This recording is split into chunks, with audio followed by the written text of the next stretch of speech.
Negara yang selama puluhan tahun dikenal super ketat dengan aturan agama, tiba-tiba mulai longgarin semua hal yang dulunya tabu.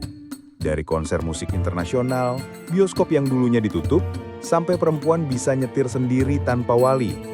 Pertanyaannya, benarkah Arab Saudi bakal berubah jadi negara sekuler sepenuhnya? Untuk ngerti situasi ini, kita harus lihat dulu sejarahnya. Arab Saudi dari awal berdirinya memang menjadikan Islam, khususnya mazhab Wahabi, sebagai dasar hukum dan identitas negara.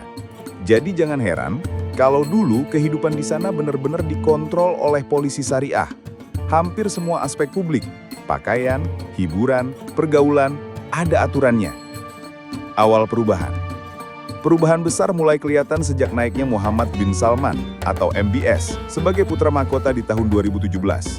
Dia meluncurkan program Vision 2030, rencana ambisius buat bikin Arab Saudi nggak lagi bergantung sama minyak. Salah satu jalannya adalah buka pintu pariwisata dan hiburan.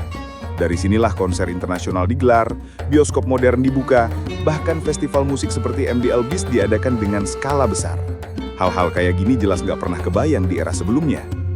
Selain itu, posisi perempuan juga berubah drastis. Kalau dulu mereka harus ditemani wali buat banyak aktivitas, sekarang aturannya jauh lebih longgar.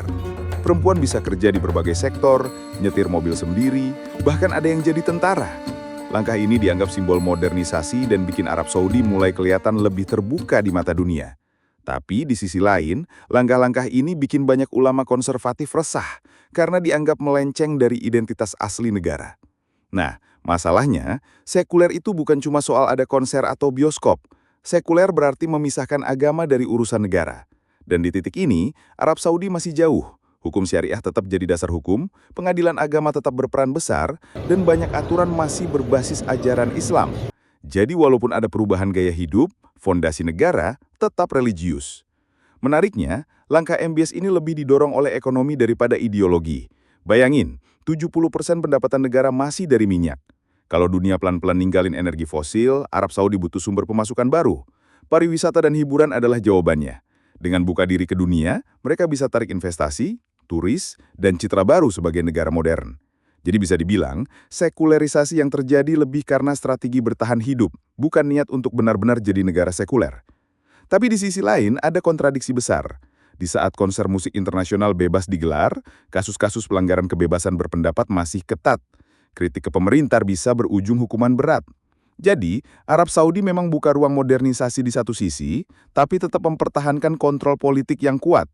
Banyak analis bilang ini semacam hybrid, tampil modern buat dunia luar, tapi di dalam negeri tetap berpegang pada struktur lama. Bahkan, sebagian pengamat menilai perubahan ini lebih mirip kosmetik. Secara budaya mungkin ada kebebasan baru, tapi secara politik dan hukum, masyarakat tetap nggak benar-benar bebas.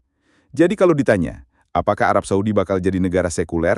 Jawabannya belum tentu. Bisa jadi mereka hanya sekedar kelihatan sekuler dari luar, tapi tetap religius di inti negaranya. Jadi, Arab Saudi sekarang memang berubah, tapi nggak berarti otomatis jadi sekuler. Negara ini lagi cari cara supaya bisa tetap relevan di masa depan tanpa kehilangan identitasnya. Apakah suatu hari nanti mereka bakal benar-benar memisahkan agama dari negara? Itu masih tanda tanya besar. Yang jelas, transformasi yang terjadi sekarang udah bikin dunia kaget.